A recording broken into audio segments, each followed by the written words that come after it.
नमस्कार, मैं हूं आपके साथ सूरम राय। स्वागत है हमारे खास बुलेटिन में। बुलेटिन की शुरुआत करते हैं। मुख्यमंत्री पुष्कर सिंह धामी ने महाशिवरात्रि के अवसर पर खटीमा के वनखंडी महादेव मंदिर और चकरपुर में आयोजित मेले का उद्घाटन करते हुए फीता काटा और प्रदेशवासियों को महाशिवरात्रि की ढेर सारी शुभकामनाएं दी। इस दौरान मुख्यमंत्री ने मंदिर में शिवलिंग पर जलाभिषेक कर पूजा अर्चना की और प्रदेश की सुख शांति समृद्धि तथा उन्नति की कामना भी की। इस मौके पर उन्होंने कहा कि वनखंडी महादेव मंदिर में श्रद्धालुओं की भारी भीड़ आती है, इसीलिए इस मंदिर को विकसित करने के लिए कार्य योजना बनाई जाएगी।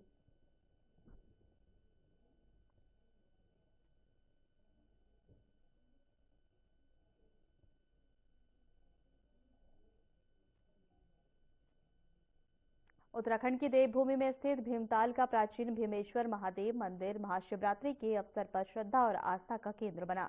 शिवरात्रि के पावन पर्व पर मंदिर को दुल्हन की तरह भव्य रूप से सजाया गया और सुबह से ही श्रद्धालुओं की भारी भीड़ पूजा अर्चना व जलाभिषेक के लिए उमड़ रही है। मान्यता है कि द्वापर युग में पांडवों ने यहाँ तपस्या कर शिवलिंग की स्थापना की थी और भीम ने अपनी गदा से प्रहार कर जल निकाला, जिससे भीमताल झील की उत्पत्ति हुई। बाद में चंद्रवंशी राजा द्वारा मंदिर का निर्माण कराया गया। तभी से यहाँ भगवान शिव की पूजा की जाती आ रही है।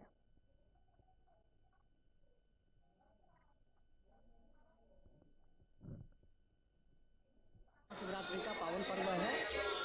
शिव की रात्रि कहते हैं कि जब भक्त लोगों की जो है मनोकामना शंकर जी पूर्ण करते हैं। और देखो भक्त लोगों का तांता जमा हुआ है। तो शिवरात्रि को जो शंकर जी को जो है जलाभिषेक किया जा रहा है। मान्यता यहाँ की ये है कि पांडव काल से जो है मंदिर का जो है यहाँ पर भीम ने जो है पूजा अर्चना की थी। और हमारे शंकर जी स्वयंभू है। कहते हैं स्वराष्ट्र संरक्षण के शैली कर देना उज्जैन्याम महाकालम ओमकारम अमृतम परल्याम वेदनाथंतो डाकिकन्याम भीमशंकरम श्वेत बंधुराम चितो नागेश्वर दारुकाम। ये भीमा शंकर के नाम से भी जाना जाता है। सभी को क्षेत्रवासियों को महाशिवरात्रि पर मेरी बहुत बहुत बधाई। और हमारा बहुत ही पौराणिक मंदिर है, बहुत ही पुराना मंदिर है, पांडवकालीन मंदिर है। और यहाँ पर समस्त हमारे क्षेत्र के श्रद्धालु हर वर्ष की भांति महाशिवरात्रि के पावन अवसर पर एक मेला लगता है, इसमें दर्शन करने यहाँ पर आते हैं।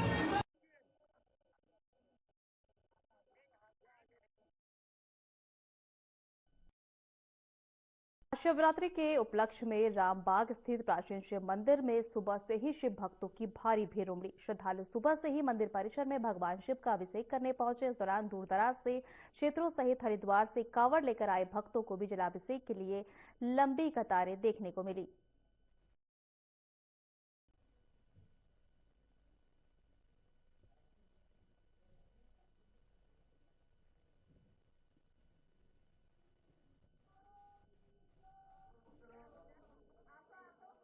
यहाँ पे बहुत मतलब मैंने सुना है जो भी भगवान से मांगो भगवान भोलेनाथ उसको पूरा करते हैं। और बहुत मान्यता है जो भी यहाँ पे हम विश मांगते हैं वो पूरी होती है। इसलिए बहुत भीड़ हो रही है। फिर भी मैं बहुत मुश्किल से जाके भोलेनाथ से मैं जल चढ़ा के आई हूँ और एक बेलपत्र चढ़ाने का मौका मिला है। बाकी तो बहुत भीड़ हो रही है और घुसने नहीं दे रहे हैं पुलिस वाले। बहुत मुश्किल हो रही है।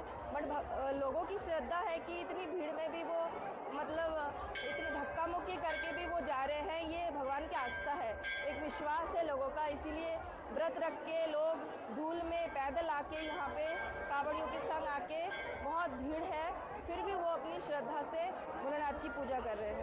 मैं सबसे पहले महाशिवरात्रि के पावन पर्व की सभी को शुभकामनाएं देता हूं, बधाई देता हूं। क्षेत्रवासी हमारे स्वस्थ रहें, मस्त रहें, जबरदस्त रहें। भगवान भोले की कृपा सभी भोलों पर बने रहे ऐसी मैं प्रार्थना करता हूं। जितने हमारे कांवड़िया भाई कांवड़ लेकर के आए हैं, मैं सभी के उज्जवल भविष्य की कामना करता हूं। सभी लोग स्वस्थ रहें, मस्त रहें, उनकी यात्रा मंगलमय हो और भोले बाबा की कृपा सभी पर बनी रहे। सर्वप्रथम तो मैं आपके चैनलों के माध्यम से महाशिवरात्रि की सभी शिव भक्तों को, भोले भक्तों को बहुत बहुत बधाई देता हूं। आप सभी पत्रकार बंधुओं को भी बधाई देता हूं। इस रामबाग के शिव मंदिर की मान्यता ये है कि ये करीब 300 से 400 साल पुराना शिव मंदिर है। आज तक जिसने भी यहाँ कोई मन्नत मानी है उसकी मनोती भगवान भोलेनाथ ने पूर्ण करी है। आस्था का प्रतीक है। और हमारे इस क्षेत्र के अंदर पूरे कुमाऊं के अंदर ऐसा पहला ये तीर्थ स्थल यहाँ पर है जहाँ शिव मंदिर में 5 दिवसीय मेला भी लगता है। और पूरा क्षेत्र यहाँ पर भोलेनाथ के दर्शन करने आता है और इस मेले का आनंद भी लेता है। तो आप सभी को 2026 मेले की और इस शिवरात्रि की पावन पर्व की बहुत बहुत शुभकामनाएं। यह मेला ये जरूर है कि पहले आदि काल में, आदि समय में बुक्सा जनजाति के हमारे जो पुरोहित हैं, इनके जो पूर्वज हैं, उनके पूर्वजों ने इसको देखा था, उनको मिला था और तब से लेके अब तक इसमें जो है पूजा अर्चना की जा रही है। मेला भव्य दिव्य तरीके से हम लोग लगाते ही हैं और इस वर्ष नई एडॉप्ट नहीं है। अब ये है कि हमारा ये जो क्षेत्र है, यहाँ हर वर्ग, हर समुदाय के लोग रहते हैं और सब मिलजुल कर इस मेले का अब आयोजन हम सब लोग मिलकर करते हैं। राजधानी देहरादून में सभी मंदिरों में महाशिवरात्रि का उत्सव बहुत धूमधाम से मनाया गया। श्रद्धालुओं ने बड़ी संख्या में शिवालयों में जलाभिषेक कर अपने परिवार की सुख शांति की कामना की। देहरादून के प्रसिद्ध टपकेश्वर महादेव मंदिर में भारी संख्या में श्रद्धालुओं ने पहुंचकर जलाभिषेक किया। टपकेश्वर महादेव मंदिर में हर साल की तरह इस साल भी मेला लगा, जो आगामी 4 मार्च तक चलेगा। आपको बता दें कि पौराणिक कथाओं के अनुसार यह वही द्रोण गुफा है जहां गुरु द्रोणाचार्य ने तपस्या की थी और अश्वत्थामा के लिए दूध की धारा बही थी, जो अब पानी की बूंदों के रूप में शिवलिंग पर टपकती है। महाशिवरात्रि के दिन भक्तगण विधि विधान से पूजा अर्चना करते हैं, जिससे शिवलिंग पर जल, दूध और बेलपत्र चढ़ाए जाते हैं। रात में भजन कीर्तन और रुद्राभिषेक का आयोजन होता है। इस मौके पर प्रशासन ने सुरक्षा के कड़े इंतजाम किए।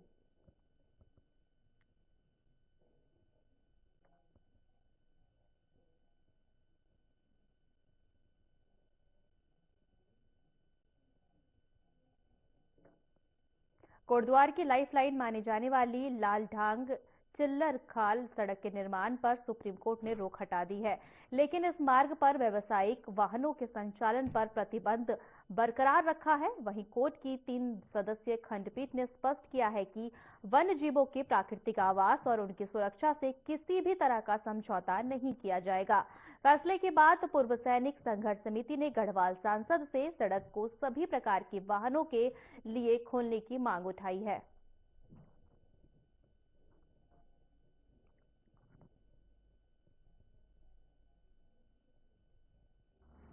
अभी इस पर सिर्फ डामनीकरण की ही संस्कृति या सैंक्शन माननीय सुप्रीम कोर्ट के माध्यम से मिली है और जिसके माध्यम से अभी हमें जो सुनने को मिल रहा है कि इस पे व्यावसायिक वाहन भी नहीं चलेंगे।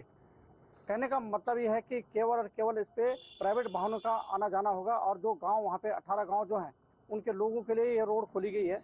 तो मैं आपके माध्यम से शासन प्रशासन से और खासकर मैं बलून जी से भी निवेदन करूंगा कि इस पे एक याचिका डालते हुए इसको पूर्ण रूप से इसको खोलने पे प्रस्ताव करना चाहिए।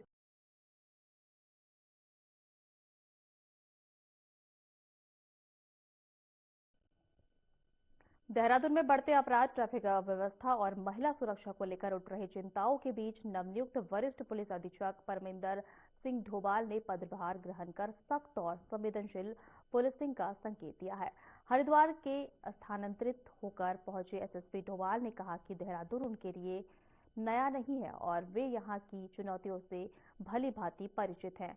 उन्होंने कानून व्यवस्था, महिला सुरक्षा और ट्रैफिक प्रबंधन को प्राथमिकता बताते हुए पुलिस की कार्य क्षमता बढ़ाने और फोर्स का मनोबल ऊंचा रखने की बात कही।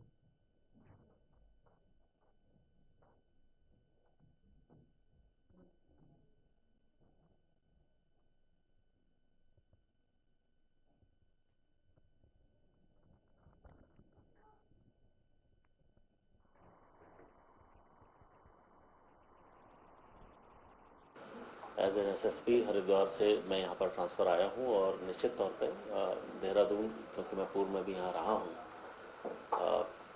देहरादून में कानून व्यवस्था के साथ साथ महिला सुरक्षा और ट्रैफिक हमेशा से पिछले काफ़ी टाइम से एक महत्वपूर्ण चुनौती रहा है और पुलिस ने इस पर लगातार काम भी किया है पूर्व में और मैं निश्चित तौर पर मैं कोशिश करूँगा कि इसमें और ज़्यादा गहनता लाई जाए। पुलिस की जो कार्य क्षमता है उसको थोड़ा और बढ़ाया जाए। मैं ये भी कोशिश करूंगा जो हमारा फोर्स है उसका मनोबल भी बना रहे, उसको बढ़ाया जाए। निश्चित तौर पे जो हमारा फोर्स है वो जो हमारे यहाँ लोग हैं उन्हीं के परिवारों से आता है।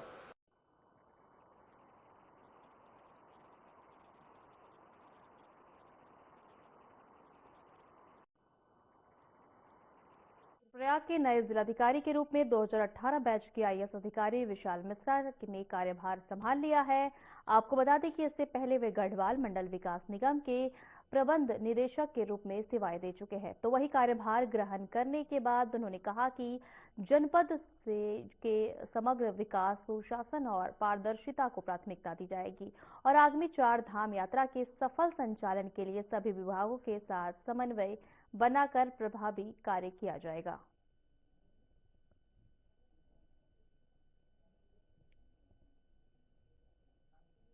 शासन से प्राप्त निर्देशों के क्रम में आज दिनांक 13 फरवरी को मेरे द्वारा रुद्रप्रयाग जिले मजिस्ट्रेट के रूप में कार्यभार ग्रहण किया गया है और as a DM of Rudraprayag मेरी मेन प्रायोरिटी रहेंगी 4 धाम यात्रा को सफल तरीके से संचालन कराना और इस तरीके से संचालन करना कि जो भी आम जनमानस, जो तीर्थयात्री यहाँ पर आ रहे हैं, उनको असुविधा का सामना न करना पड़े। इसके साथ ही साथ हमारा प्रयास रहेगा कि शिक्षा, स्वास्थ्य के क्षेत्र में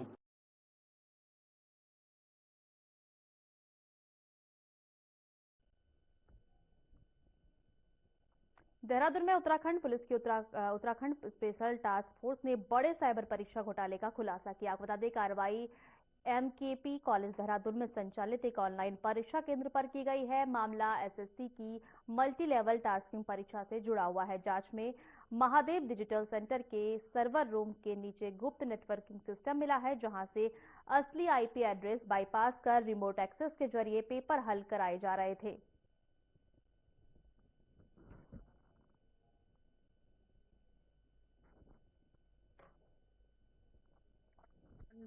पुलिस एसटीएफ ने जो है कल एक बड़ा मामला जो है जो परीक्षा में फेक तरीके से जो ऑनलाइन सेंटर चल रहा था, महादेव डिजिटल सेंटर जो है ये एमकेपी कॉलेज देहरादून में ये सेंटर था, जहां पर स्टाफ सिलेक्शन कमीशन की जो है मल्टी लेवल टास्किंग जो है ग्रुप सी जो है क्लास 4 की परीक्षाएं हो रही थी।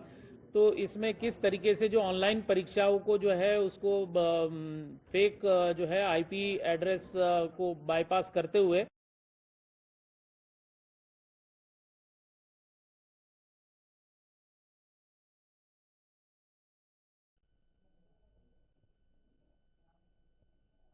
बाजपुर चीनी मिल में फर्जीवाड़े का मामला सामने आया है। किसान ने गन्ना बीज के नाम पर लाखों रुपए की कथित अवैध कटौती की शिकायत के बाद जांच में पाया है कि निर्धारित 345 से 355 रुपए प्रति क्विंटल की जगह 800 रुपए तक वसूले हैं। यह भी सामने आया है कि जिस बीज को पंजाब कृषि विद्यालय से लाया जाना दिखाया गया है,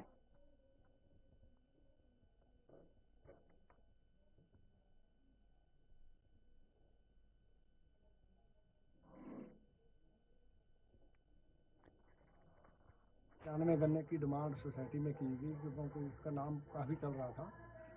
तो ये एपीओ जो रामपाल को बना दिया गया, जबकि ये सबसे जूनियर सुपरवाइजर था। तो इसने मुझे कहा कि सरदार जी मंगवा देते, गन्ना कोई दिक्कत थोड़ी है, कब चाहिए? मैंने कहा जब भी आप ला दोगे।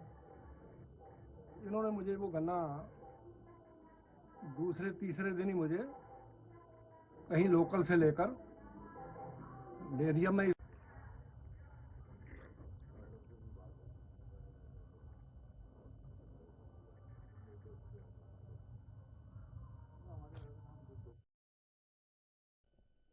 ऋषिकेश के गंगानगर में भारद्वाज मेमोरियल ट्रस्ट का 14वां स्थापना दिवस धूमधाम से मनाया गया। कार्यक्रम में पूर्व कैबिनेट मंत्री प्रेमचंद अग्रवाल, महापौर शंभू पासवान और बीजेपी नेता संदीप गुप्ता ने प्रदीप प्रज्वलित कर शुभारंभ किया।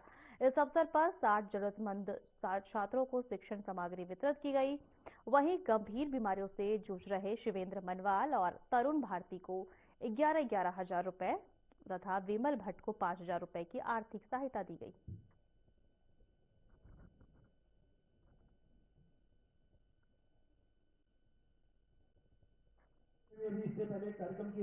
ट्रस्ट का उद्देश्य हमारे पिताजी स्वर्गीय श्री चंद्रभान जी जो प्रेरणा स्रोत हैं, सर्वप्रथम वो आर्मी में रहे। उसके बाद उनकी सेवाओं को देखते हुए हमारा भाव उत्पन्न हुआ था और पिताजी जब हम छोटे थे तो बताते रहते थे कि सेवा भाव, जो जन की सेवा है, उसी में ही सब कुछ रखा हुआ है।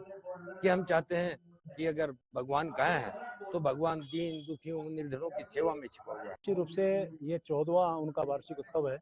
भारद्वाज मेमोरियल ट्रस्ट ये लगातार अपने इस ट्रस्ट के माध्यम से हर वर्ष कोई अच्छे काम करते हैं। जैसे गरीब बच्चों को उनके पढ़ाई लिखाई के लिए, जो गरीब लोग हैं बीमारी का इलाज नहीं करते हैं।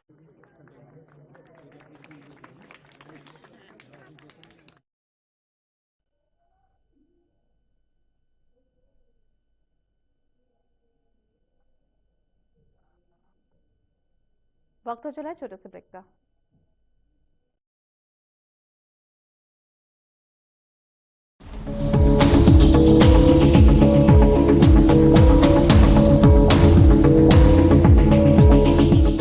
क्या आप दुबले पतले कमजोर हैं, आपकी सेहत नहीं बनती, भूख कम लगती है, वजन नहीं बढ़ता? दरअसल मेन बात खाना पीना खाना नहीं है, मेन बात है खाया पिया लगना। और अगर खाया पिया लगेगा ही नहीं तो आपकी सेहत बनेगी कैसे? इसलिए हमारी संस्था सन्यासी आयुर्वेदा ने एक ऐसी दवा का निर्माण किया है जो कि आपके लिवर, आपके पाचन तंत्र को दुरुस्त करने का काम करती है, ताकि आप जो भी खाएं उसका पूरे का पूरा निचोड़ आपके शरीर को लगे, आपकी भूख बढ़े, खाया पिया सही से लगे, नया खून बने, हड्डियों में जान आए, वजन बढ़े और आप मोटे तगड़े खूबसूरत पर्सनैलिटी के मालिक बन जाए। सिर्फ 655 रुपए की पूरे 1 महीने की दवा होती है और आप इसे घर बैठे 01145454545 पर फोन करके दवा मंगवा सकते हैं। रूप मंत्रा आयुर्वेदिक फेस वॉश, इसमें है क्यूकम्बर के प्योर एक्सट्रैक्ट्स जो नेचुरली चेहरे को मॉइस्चराइज रखे। ये कोई कॉस्मेटिक नहीं, आयुर्वेदिक औषधि है।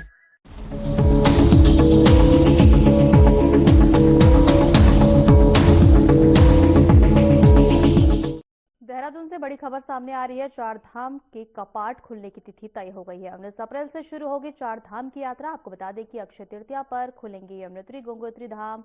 22 अप्रैल को खुलेंगे केदारनाथ के कपाट। सुबह 8:30 बजे कपाट खुलेंगे केदारनाथ के।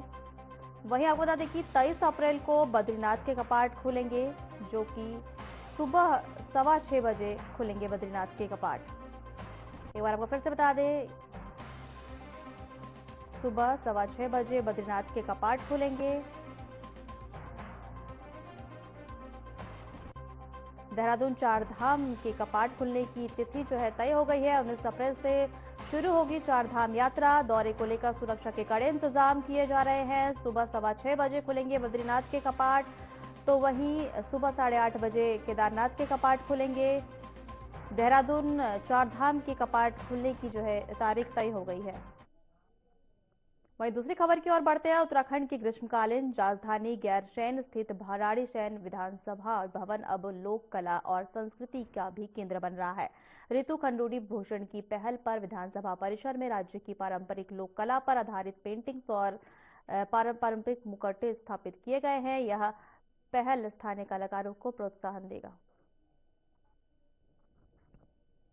कल्चर है, जो हमारे यहाँ देवी देवता हैं, जो हमारे यहाँ मेले होते हैं, उनकी अगर हम तस्वीरें बनवा पाएं, पेंटिंग्स बनवा पाएं और अपनी फोटो गैलरी पे अपनी गैलरीज में लगा पाएं, तो जहां एक तरफ बच्चों को प्रोत्साहन मिलेगा, वहीं दूसरी ओर हम अपना कल्चर भी वहां पर दिखा पाएंगे। इसी के तहत मैंने उत्तराखंड की राजधानी देहरादून में बीजेपी कोर कमेटी की बैठक संपन्न हुई है, जहां इस मौके पर बैठक के केंद्रीय स्वास्थ्य जेपी नड्डा, मुख्यमंत्री पुष्कर सिंह धामी, सांसद सहित कई मंत्री मौजूद रहे। तो वहीं इस बैठक की जानकारी देते हुए आपको बता दें, बीजेपी प्रदेश अध्यक्ष महेंद्र भट्ट ने बताया कि बैठक में 2027 चुनाव की रणनीति पर चर्चा हुई है।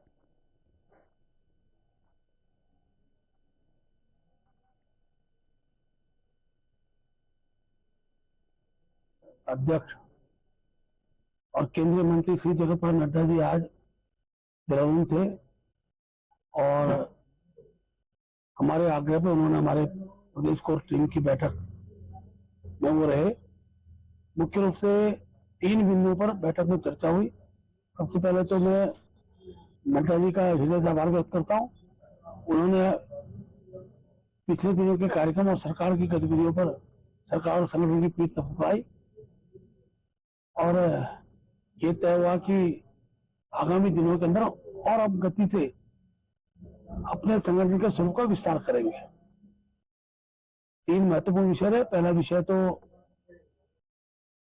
सरकार का कार्यकर्ता समन्वय, सांसद हो, विधायक हो, मंत्रीगण हो, ये समन्वय स्थापित होना चाहिए।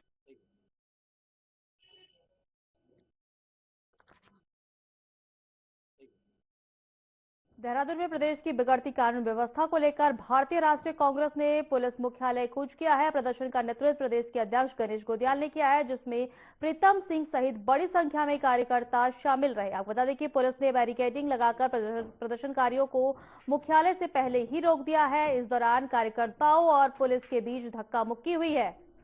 वहीं जमकर नारेबाजी भी की गई है। वहीं गोदियाल ने आरोप लगाया है कि प्रदेश में कानून व्यवस्था ध्वस्त है और अपराधियों के हौसले बुलंद हैं। उन्होंने जल्द डीजीपी को ज्ञापन सौंपने की और 16 फरवरी को राजभवन कूच का ऐलान किया है।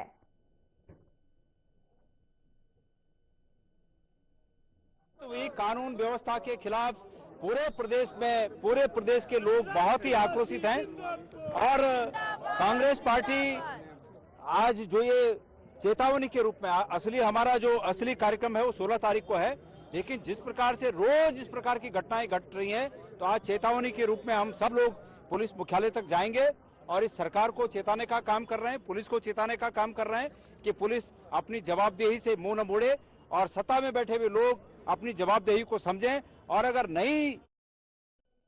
फिलहाल हमारे खास बुलेटिन में इतना ही। नमस्कार।